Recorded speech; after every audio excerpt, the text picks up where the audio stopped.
Assalamualaikum warahmatullahi wabarakatuh, saudaraku semua. Jadi kita bagi-bagi cerita lagi. Saya mau bagi-bagi cerita tentang daya nafas ya.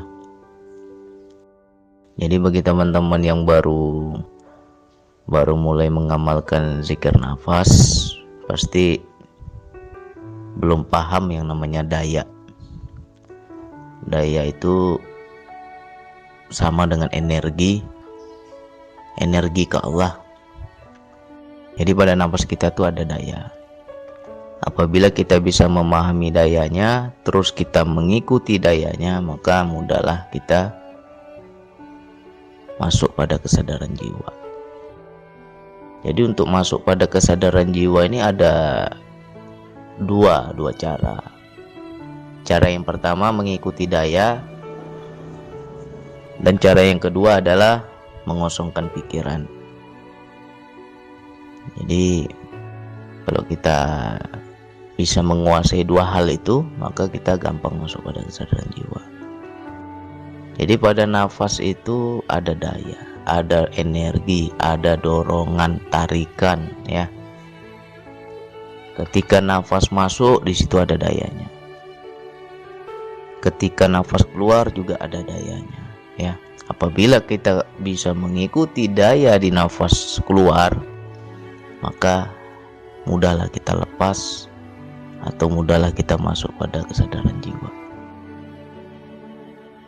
Jadi sangat penting bagi pengamal zikir nafas itu level 1 itu dilatih. Step pertama, step 1 ya, langkah pertamanya itu mengikuti nafas.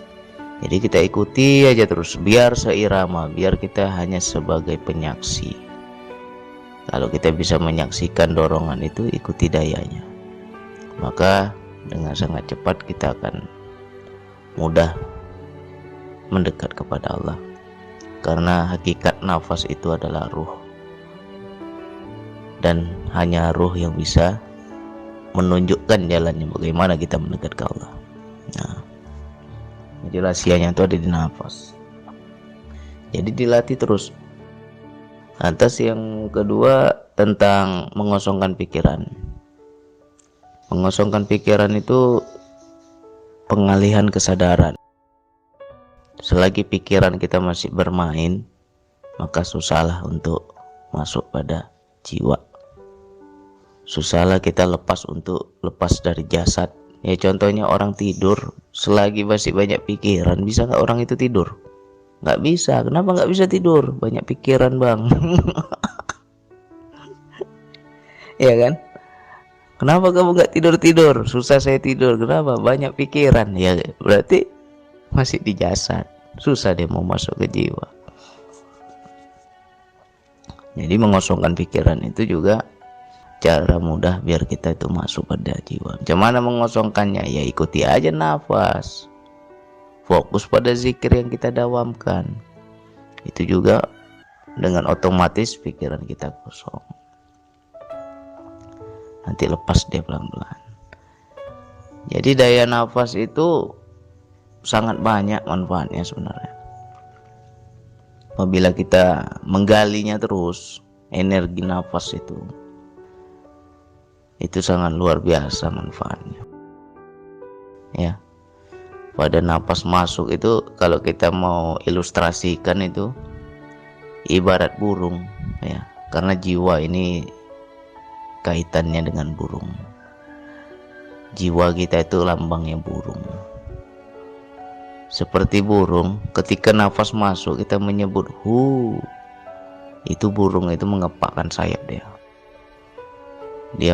mengambang di udara itu.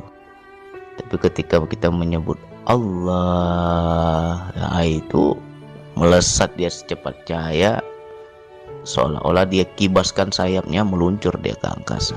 Ya itu ilustrasinya gitulah. Ilustrasi perjalanan jiwa kita. Jadi ya di nafas itu rahasianya. Kalau kita paham dayanya itu mudah, energi yang sangat kuat, maka kita akan cepat masuk pada kesadaran jiwa. maka kita akan cepat melepaskan kesadaran jasad ini. Jadi bagi teman-teman yang baru mulai mengamalkan zikir nafas, itu poin utama di level 1 itu dilatih dulu, betul-betul dilatih, pahami dayanya. Ketika ada yang mendorong nafas masuk, ikuti. Ketika ada yang mendorong lagi nafas keluar, ikuti. Kita hanya menyaksikan aja, ngikutin aja iramanya. Kalau kita bisa mengikuti, ya, maka cepatlah kita merasakan mi'raj, ya, meluncur secepat cahaya. Di nafas itu kuncinya itu. Yang penting bukan kita atur-atur nafasnya, hanya ikuti saja. Di situ kalau teman-teman sudah paham daya, maka cepat paham yang namanya jiwa. Kan selama ini kita bilang kenal diri, kenal Allah, kenal diri, kenal Allah. Jiwa aja kita belum kenal, gimana? Masuk dulu pada jiwa. Kenali diri sebenar diri. Yang di luar ini hanya sebagai pakaian kita saja, bukan diri kita. Yang aslinya itu yang di dalam. Yang di luar ini hanya pakaiannya aja. Nah, kenalilah yang di dalam diri kita ini, yang dibilang nafs, yang dibilang diri, yang dibilang jiwa, itu yang mana? Nah, di zikir nafas inilah kendaraannya untuk mengenali itu. Latih terus, latih terus. Jadi kalau nanti kita sudah paham, oh betul ya bang, ternyata yang di dalam ini yang betul ini, yang dibilang diri ini. Udah kenal sama diri, udah bang. Udah kenal sama jiwa, yang dibilang jiwa yang mana? Sudah bang. Nah, nanti dalam kehidupan kita akan lebih mengenal Allah. Karena Allah itu gaib, hanya bisa disaksikan dengan yang gaib juga. Ingin menyaksikan Allah, ya harus masuk dulu pada jiwa. Ya kan? Allah bilang, kemana kau menghadap, kemana kau memandang, di situ wajahku, kata Allah. Di situ wajah Allah. Jadi itu ilustrasi apa ya? Bahasa kias itu. Ketika kita menghadap ke kiri, kita lihat pohon kelapa. Kita memandang ke kanan, pohon pisang, ya kan?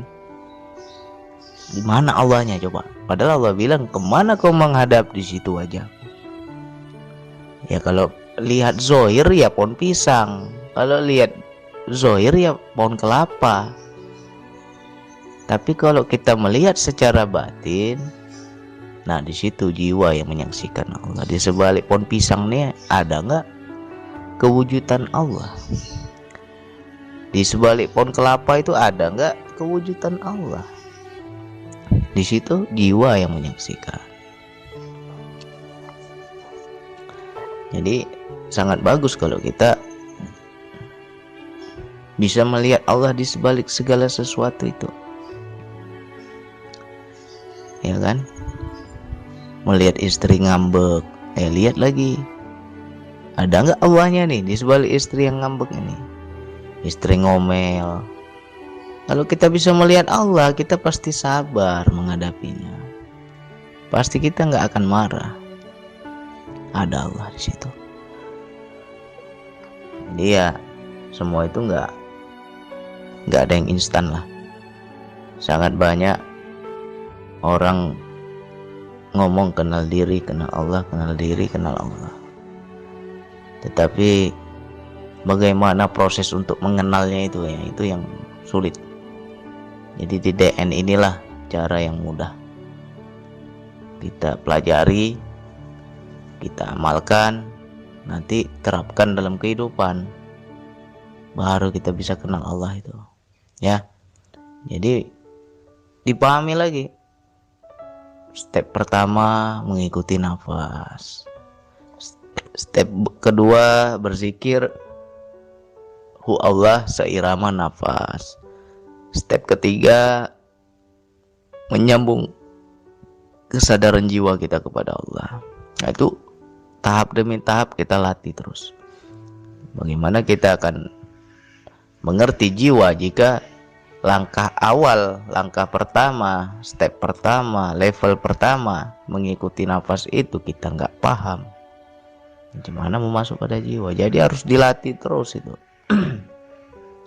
Ya, ikuti dayanya. Kalau kita paham mengikuti daya, insya Allah mudah cepat masuk pada jiwa. Kalau sudah cepat masuk pada jiwa, kesadaran jiwa sudah aktif, maka kita akan menggapai yang namanya keisanan. Kalau sudah ihsan, lantas ngapain lagi bang? Otomatis akan bertakwa. Nggak mungkin orang nggak takwa kalau sudah ihsan. Pasti ihsan, otomatis takwa. Oke, sekian dari saya. Wassalamualaikum warahmatullahi wabarakatuh.